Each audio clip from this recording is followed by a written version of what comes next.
taste. Busting makes me feel good.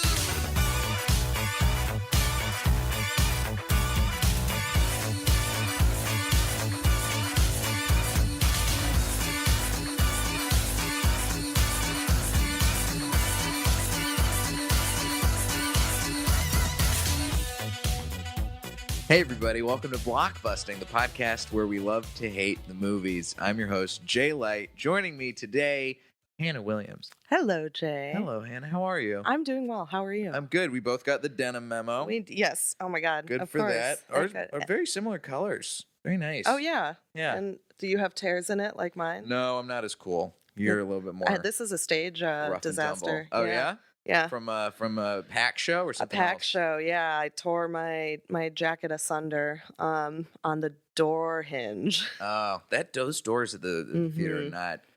They're not the sturdiest. Hannah's a wonderful comedian, performer at the Pack Theater, improv, sketch, all the stuff. Yeah. If you guys want to see Hannah, and you should, you can catch her every Monday.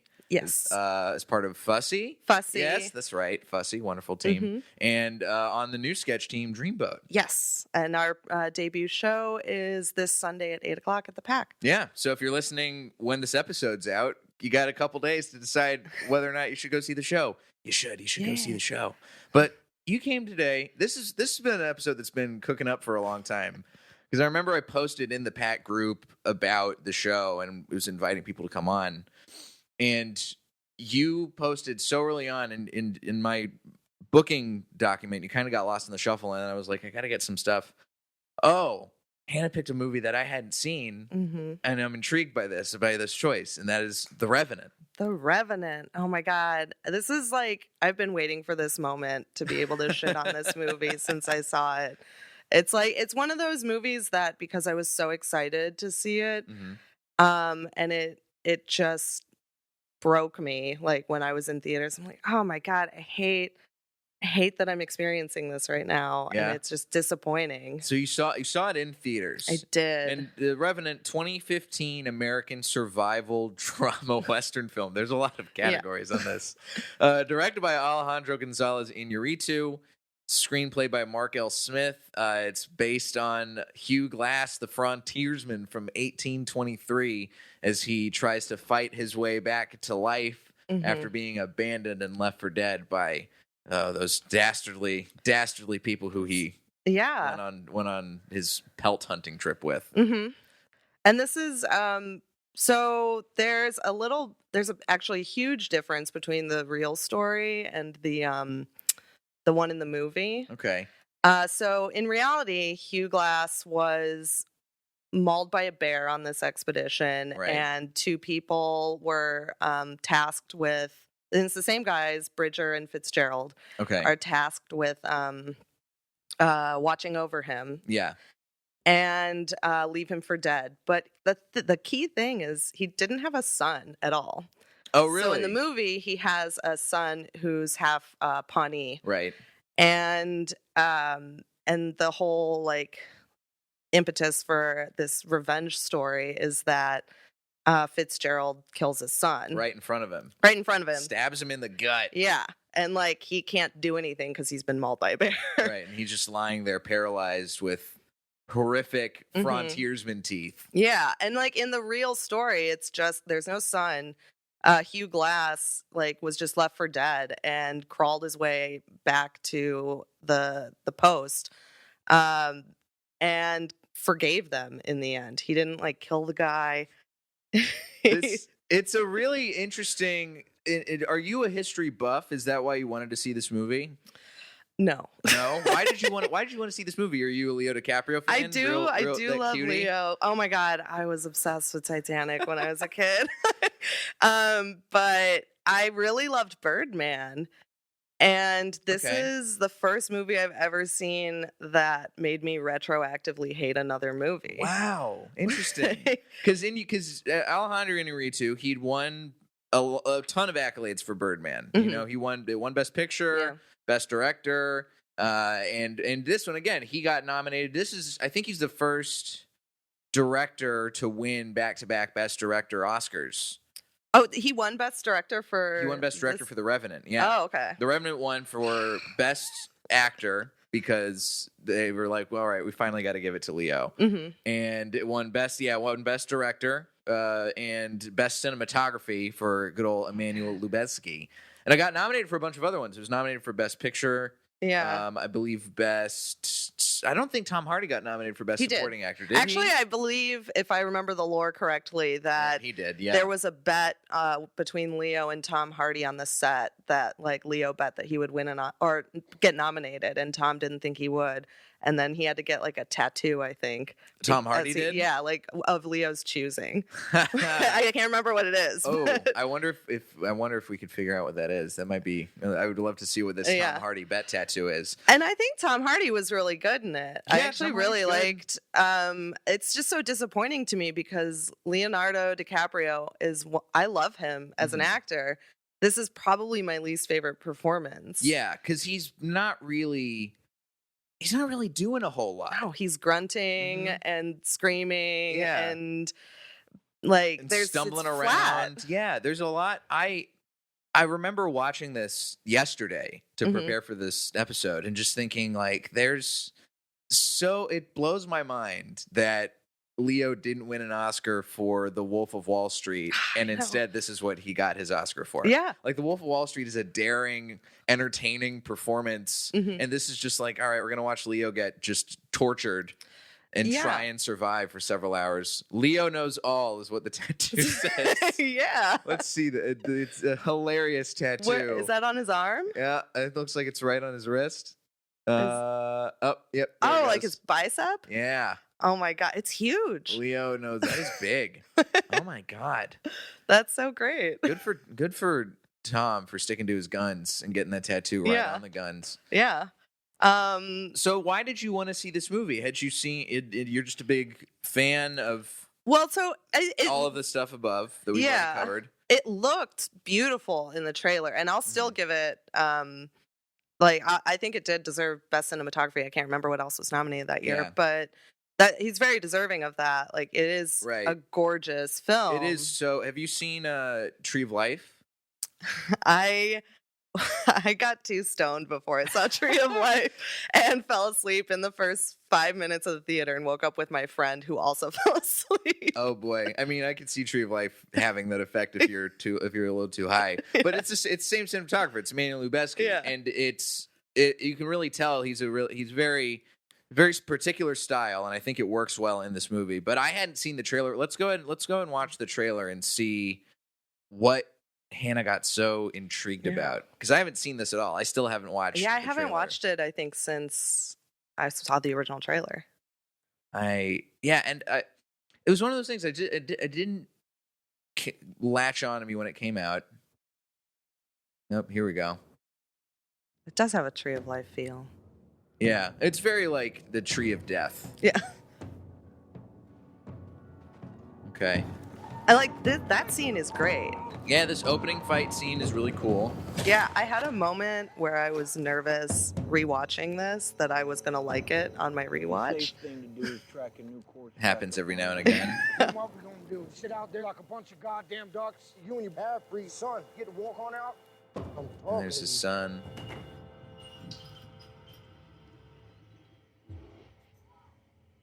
Oh, here it goes. Oh, Mama Bear. tearing right in. Best part showing up in the trailer.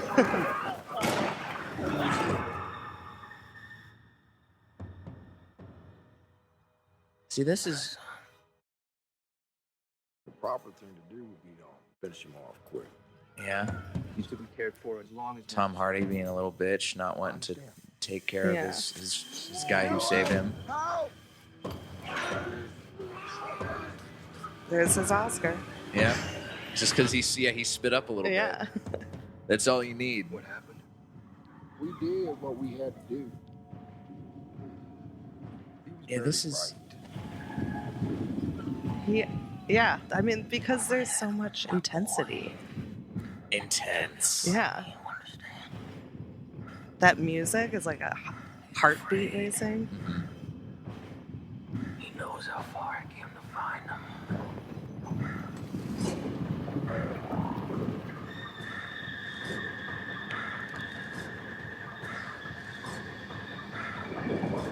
Yeah, this is a very. I mean, it's a trailer that's. It's. I guess it's supposed to get you excited, but there's. It says a lot that they have to use music Yeah. to get you excited for this movie and to show off a lot of what the movie is not actually like to get you excited for this movie.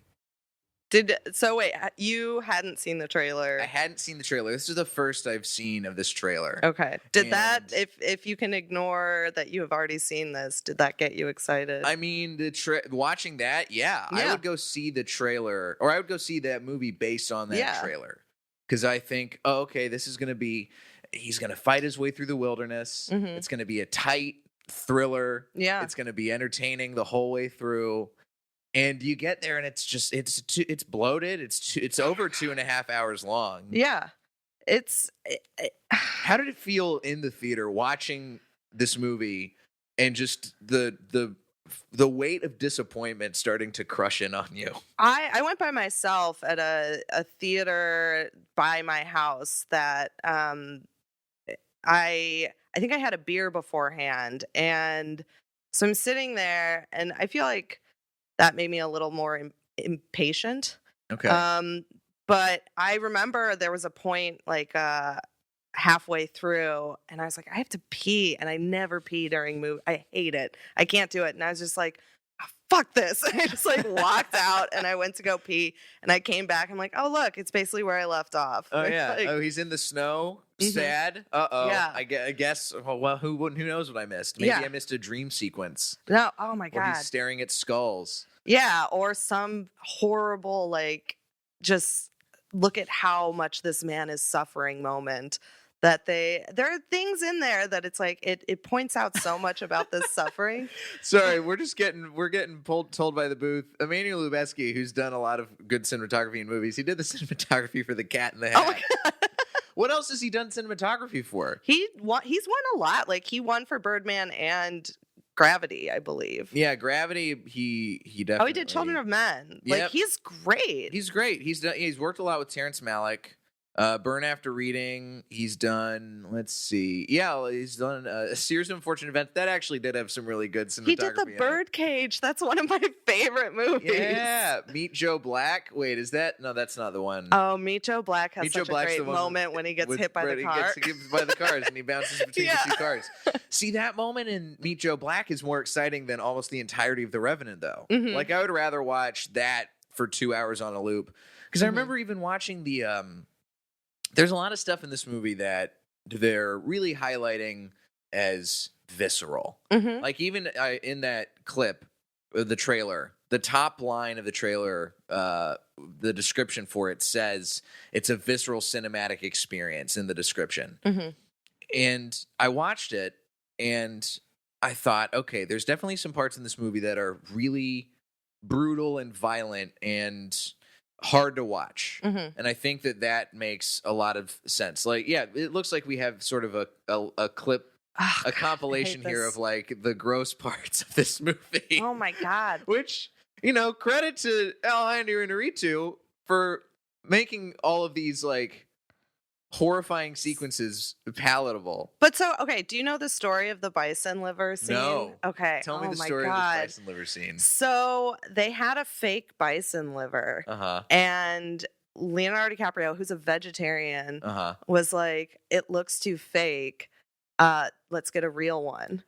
And Oh, so wow. he's actually eating bison liver, and I guess they had to like get his lawyers to okay it because they were like, he could die. It could be a diseased old like bison liver. So he's actually like throwing it up because he's eating a real one. And I'm like, oh, this was a quote that I pulled from that. Like, it's so pretentious. Oh yeah. I mean that part right there too, when he gets Yeah. the gunpowder and like and cauterizing. cauterizes his throat. Yeah, like the director said, Paul Sack, man.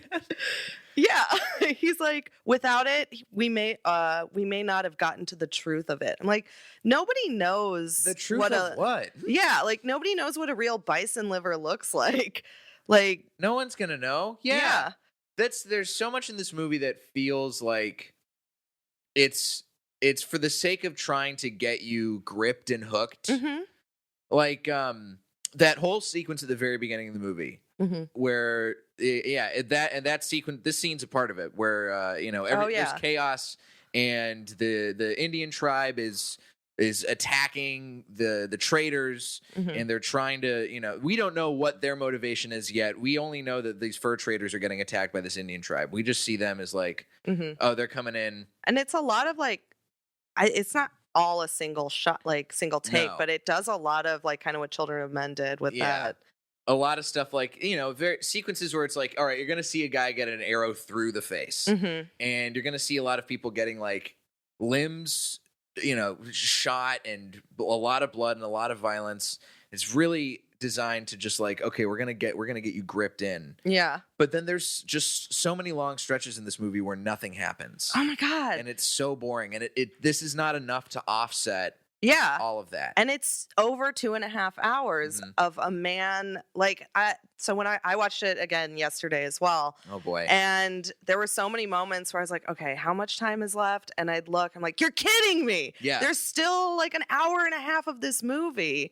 I'm like, but we're already so far into this man's journey. And it's and going back to just the original story versus this one, it's really like not that interesting. Like, do you know the idea of fridging? No. Okay, so fridging's like a film term where it's usually related to women, but that there's like a man who's seeking revenge on somebody because like he killed his wife, girlfriend, daughter, and like stuck her in a fridge. Oh, okay. Yeah, classic film tropey kind of things. Yeah. So they took what is kind of an interesting story of this man like trying to get revenge and actually seeks forgiveness by the end. Like he said that in the original story, he forgave Bridger because he was just a kid. And then he ends up forgiving Fitzgerald. And I would love to see like that, like mental journey, that Hugh Glass takes to like be able to go through all that and forgive. And instead they do like this film trope of fridging with like a half Pawnee son, like still a minority, like not a woman, but there's so much in this movie that I wanted to like it. Like the stuff where you're watching him, you're watching all of this. Oh God. I mean, literally, it's all of these scenes where it's like there's so many exciting things happening. There's a story developing. I didn't know the real story, so I was like, oh, okay, yeah, I buy this revenge thing. But of course, it makes a lot more sense that it's like that's not the real thing that happened. Yeah. They're just adding it in, which also structurally makes sense is why they showed Leo with presumably his Pawnee wife before their village got burned down by white people. And it's like, okay, we're going to get invested in him and his relationship with his son a little earlier on. But there's so much in this movie that's like, it's meditative for no reason other than like, we're just supposed to watch Leonardo DiCaprio try and survive in the wilderness. You can still have all of that, the tension that builds up over that time frame in a way shorter time. You don't need to make this movie. You can shave an hour out of here and still have as effective of a movie. Yeah, it's like what it actually winds up being. Like, let's think of all of the horrible things he does. He like cauterizes. He uses gunpowder on his neck. Yep. He falls off a horse off a cliff. Right. And then he cuts that horse open. And sleeps in it. Luke Skywalker style and sleeps inside the horse. Yeah. I think that scene shows up at some point in that compilation. Yeah. But there's he gets mauled by a bear. Mauled by a bear. He gets like paralyzed by the bear. Oh, by the way, can we talk? Sorry, let's go back. Do we have the bear sequence up here? The bear scene, I remember that's the scene everybody talks about, right? Everybody's like, oh, he gets mauled by the bear. It's crazy. And I was watching the actual scene, and I was so bored. Yeah. Because it's not that exciting. I mean, yeah, we got it here right now. So he gets punched by this bear, this very clear CGI bear. I mean, this is the. Why didn't they use a real bear? Yeah, you use a real bear. Real bison liver, real bear. Yeah. I mean, I would imagine Leo could do so much better. Leo's picking up fish out of the water and eating them. He's eating real bison liver. Get a real bear in there. I've seen enough videos of Russian circus people getting attacked by bears. I know you can get one. Yeah, they train bears for Hollywood all the time. Yeah. It's super easy. But this scene, it's just like... It's like almost comical. Yeah. Well, because nothing... Okay, I guess we see this injury, we zoom in, and the bear is going to go away. All right? And the bear's looking for the cubs. It's a mama looking for her cubs now. Which, this is a very smart survivalist man, and it angers me so much that he's grunting during this because play dead. We all know that, right? Yeah. Like, I know that about bear survival. Well, the thing that I remember being told to do in, like, Boy Scouts about bears is you're supposed to make yourself look bigger, you know? Yeah. Leo's got a jacket. Yeah. Right? Leo, just open yourself up. Mm-hmm. Make a lot of noises. Or play dead. Yeah. You're doing neither of those things. Yeah. You're sitting here wondering why you're getting mauled by a bear. Yeah. And then he turns around and tries to shoot it. Yep. Nope. Bad idea. It's like, just play dead and get away once it leaves. Leo, you fucking dum-dum. And see, look, this scene, it's just, I'm sitting here watching it and I don't even... It's so much. There's a lot going on, and I don't feel attached to Leo in this. Like, I'm not mad that any of this is happening to him. Yeah. He's supposed to be this smart survivalist guy, and yet he's fucking up royally. Yeah. In the way he's treating nature and the world around him. And like he saw the cub. I mean, I've always been told too, like whenever you see cubs, like get the hell out of there because mama bears are very, very protective. Mm-hmm. So he's like, I mean, I guess it happened quickly, but it's kind of like when like the newer Alien movies too, when we have these like scientists going up into space and then it's like they make a really stupid decision. Yeah. I'm like, you're supposed to be the smart one. It's just, you guys, why would you do this? Why would you put yourself in this situation? Yeah. It's still going on. Yeah. How long? What is the time on this? It's like a almost 3-minute long sequence, I think. Oh, and then for good measure, it falls on top of him. Yep.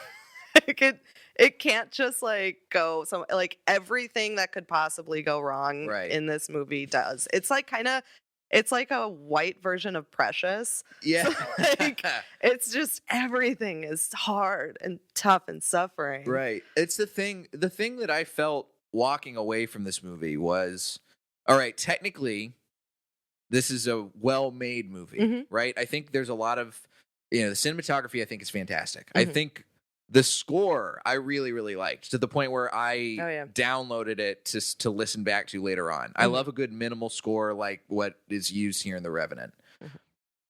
But the actual story of it is so bogged down in this series of trials and tribulations that Leo goes through to the point where it's also like, I have no desire to watch this movie again. Yeah. Because it's just so... It feels like it's... You've seen Requiem for a Dream? Yes. Okay. It felt like the way I felt coming away from Requiem for a Dream, which is like, cool, I recognize there's parts of this movie that are good. I liked Requiem for a Dream better than I liked The Revenant. But there's no desire for me to see this movie again because it's like, all right, I get it. We're going to watch somebody just go through hell for 2.5 hours. Yeah. I don't need to see that again. Yeah, for sure. That's and like Dancer in the Dark felt like that for me too. I've always wanted to see Dancer in the Dark, and I've never seen it. I mean, that's like, but I've heard that that's kind of what it is. It's Lars von Trier. Yeah, any Lars von Trier movie is going to be like that too. Yeah, I've read enough of the Wikipedia page about like Dancer in the Dark and Breaking the Waves and Nymphomaniac, where I'm like, oh yeah, this is what that guy does. The only one I've ever seen of his is Melancholia. I have rewatched Melancholia. I love that movie. Melancholia. What happened to you in Tree of Life happened to me in Melancholia. Really? I got too high and I fell asleep in the theater. Oh, that would be such a mindfuck to see high. It is. That's the thing. I remember. I think I got. What probably happened was my brain got too overwhelmed and I just blacked out. Yeah. And I came to. I was like, "What's going on? These planets crashing into each other." Oh my god! And then I woke up in time to actually see the planets crash into each other. I was like, "Okay, cool. This is all I needed." It's a great shot. Yeah. It feels like there's. I don't know why this movie is so acclaimed from like a directorial and story and acting standpoint the way it is. Yeah. It feels like it's just kind of lip service. It is, yeah. So like what bothers me so much about this movie too is like so much of it does feel like it's just trying to highlight how hard they were. Like they went way over budget. They had to change location. It's sort of like our generation's Apocalypse Now as far as like these horror stories of like the behind the scenes stuff. And it almost feels like they put so much more, like over bloated the movie just because they're like, fuck, we like suffered so much for this that we like want to make sure that everyone knows it. Yeah. And even like the last shot is like after he kills Tom Hardy. Oh, he almost kills him. Oh yeah, and then he sends And him then down he sends the him down the river yeah. to get murked by that tribe. Yeah. But then he like turns and just looks at the camera. Like It's so anticlimactic, that last shot. Yeah. I hated it. Yeah. I was very upset watching that last shot. It's like, this is it? it was so This is where we end? it's like one of those moments where he's like, do you see me? Like, look in my eye. This is a man who suffered. Like, Mhm. this was pain. And like, I'm like, yeah, I suffered too. I watched this movie for 2.5 hours. Yeah, I feel betrayed. I feel like I got mauled. I would rather have gotten mauled by a bear than watch the rest of this movie.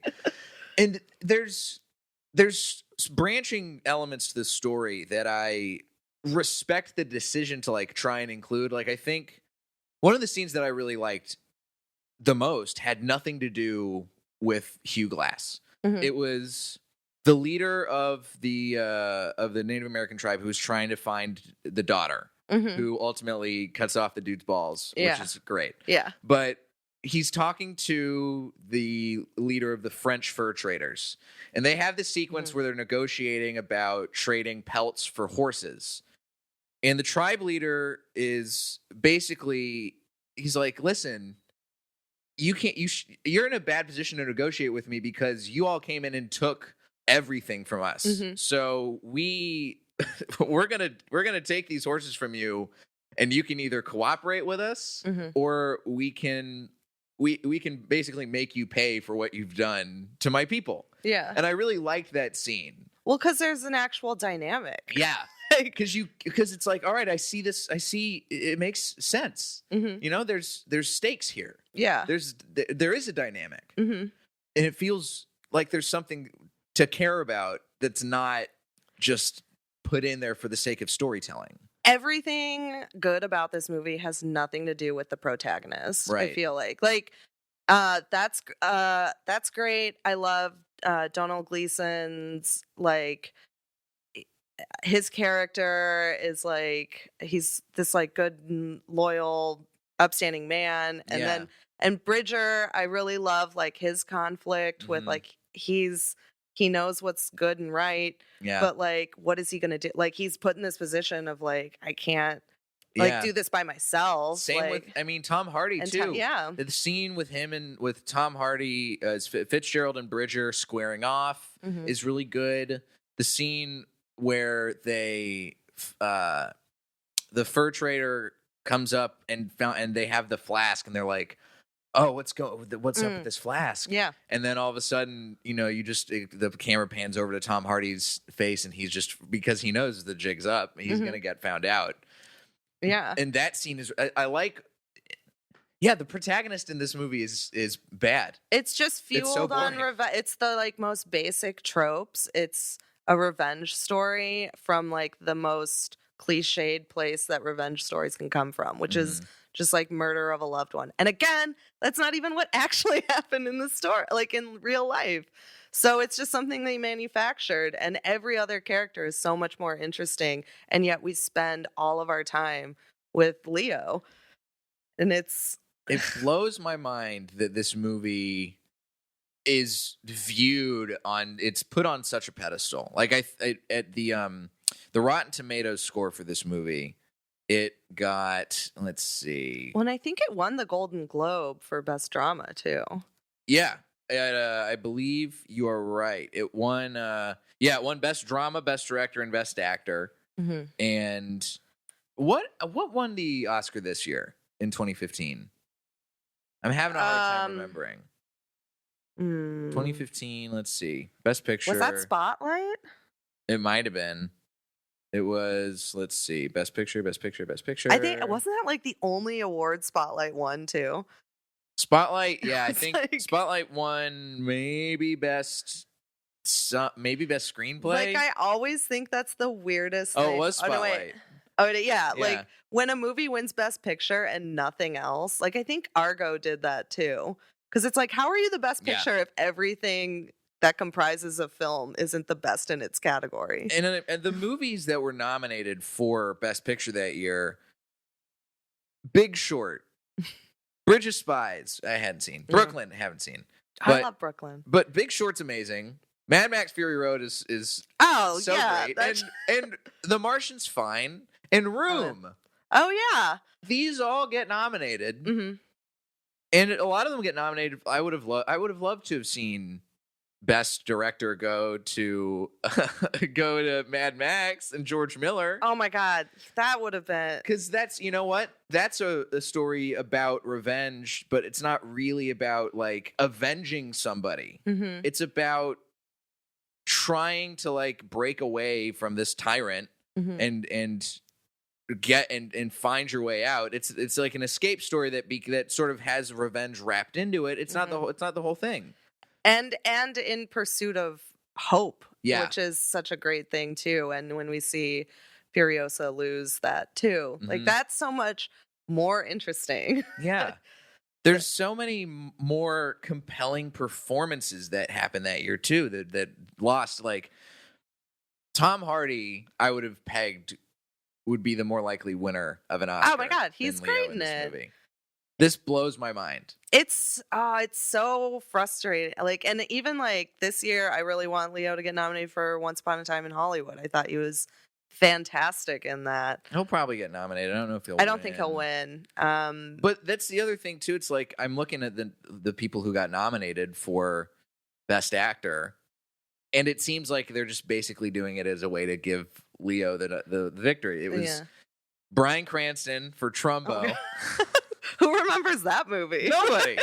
Matt Damon for Mark Watney in The Martian, who Okay. he won Best Actor in a musical or comedy. Oh at the no, Golden Globes. It was the wild. hilarious The Martian. Michael Fassbender is Steve Jobs, and Eddie Redmayne for The Danish Girl. Oh yeah, there was nobody. There's nobody- no standout. Right. No one's gonna give. And I include Leo in the Anyone. no standout category. Yeah, it's a as real well. bad year. They should have just retroactively given Michael Keaton Best Actor for Oh, Birdman. I was so mad that he lost that so to mad. Eddie Redmayne for The Theory of Everything. Which, first of all, I have a big pet peeve about like people who win for impersonations over Mhm. performance, just because I'm like, well, you have a textbook of Right. like a blueprint of a performance of what that person is already versus like creating your own character. Yeah. I wanted Michael Keaton to win so bad. Have for you ever that. seen that clip of Michael Keaton when they show the Oscar, like the 5 people Oh, sitting in the audience? I love watching. Can we pull those. that? Can we pull that up? It should be it's Michael Keaton. It's probably it's like the Or moment Eddie right Redmayne before Eddie winning. Redmayne winning the Oscar because it's so great.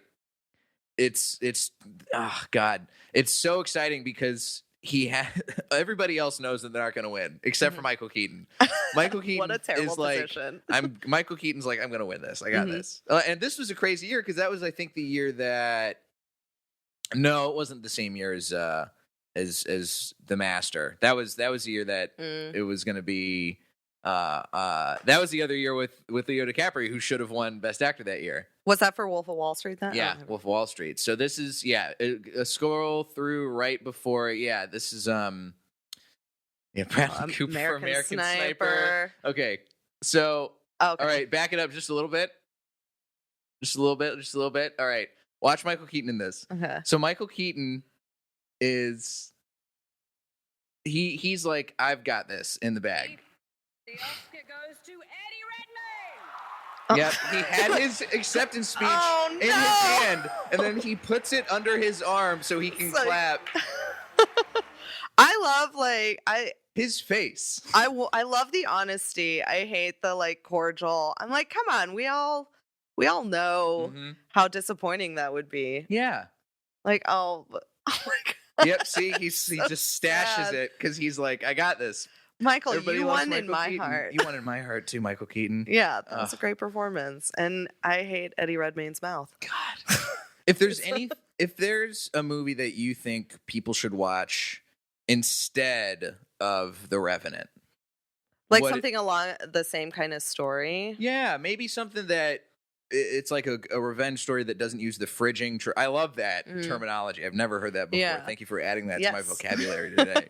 Yay. I think Mad Max is that's a pretty great example. Yeah. Like, and I do love that Mad Max is such a feminist film as well. Kill Bill, I always love as a revenge story. Kill Bill, you can't go wrong with that. Great revenge story. Yeah, I feel like people think that Kill Bill is anticlimactic, but I think that's I love that whole final showdown between Yeah. her and Bill. I don't think it's the kind of confrontation, the final confrontation that you would expect given everything that we've been told about their history over the course of their story, over the course of the two movies. Mhm. It makes sense. Yeah.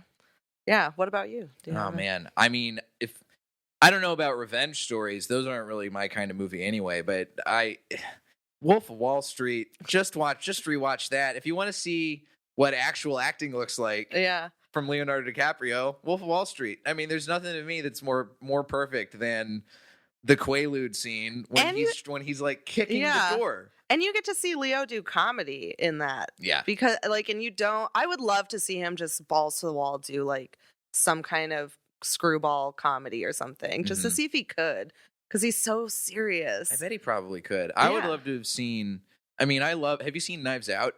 Yes. I love Knives Out, but I could also totally see if they had basically given like pulled Leo from Django Unchained and put him in Knives Out instead of Daniel Craig. I think that could have been like you could swap that out easy. Yeah. That's the perfect kind of screwball silly comedy that I think Oh you yeah. could have Leo slot right into. I think that he's starting to get like a little weird, like Once Upon a Time in Hollywood has that sort of feel too. Mhm. Like that and The Departed, I think, are my two favorite Leo performances. And he wasn't even nominated for The Departed. No. He was nominated for Blood Diamond that year.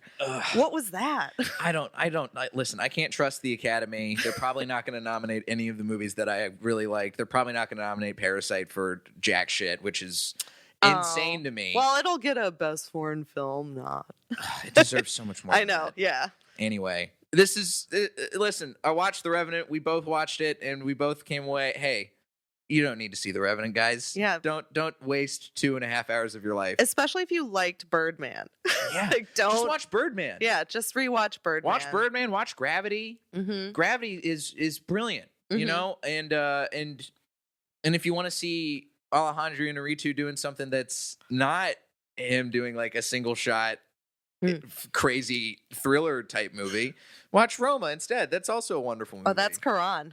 Alfonso. Oh, that's right. Sorry, I'm mixing Yeah, up my no, no. Mexican directors. That's Oh my all god, good. I'm so sorry. Three Amigos, please don't hunt me down. I'm so sorry, guys. So no, he did. Babel was like his I That's think right. the big and one Quran that came did out. Children of Men, He did. Yeah. which is they're work. I think is Lubeski a Mexican guy or is he Polish? I think I think he's. I don't know. Sounds a pretty Polish name. It is a Polish name, but you never know. I mean, listen, I just thought Alejandro Iñárritu and Alfonso Cuarón were the same guy for a sec. So fuck me, I don't know anything about ethnicities anymore. It turns out. Well, they use Emmanuel Lubezki, like both of them all the time. So it is. There we go. They have a similar aesthetic. Born in Mexico City. Wow. I got it. I wonder. So he's got to have like a Polish dad, right? It must be Maybe, right? a Polish Mexican, a Mexican Pole. Yeah. Well, this is a great way to wrap things up with me being horrifyingly wrong about something. I'm not going to edit it out. I want to be flawed. Hannah, thanks so much for coming in. Thank you so much for having me, Jay. So they can obviously people can see you perform at the Pack weekly and monthly. Where can they find you on social media if they want to give you a follow? I'm not huge on social media, but I do have an Instagram. It's at Hannah Banana Phone 87. Cool. Yeah. Nice. Yeah. You can find me at Diet J on Twitter and Instagram, jlightcomedy.com for show dates. If you like the show, tell a friend, subscribe on Patreon, join the Facebook group.